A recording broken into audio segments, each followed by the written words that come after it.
తొక్కిన సప్తపదులు మెట్టిన సన్ని కళ్ళు తొక్కిన సప్తపదులు మెట్టిన మనసు మనసు కలపడమే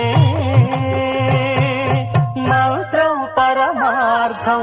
శ్రీరస్తు శుభమస్తు, శ్రీరస్తు శుభమస్తు.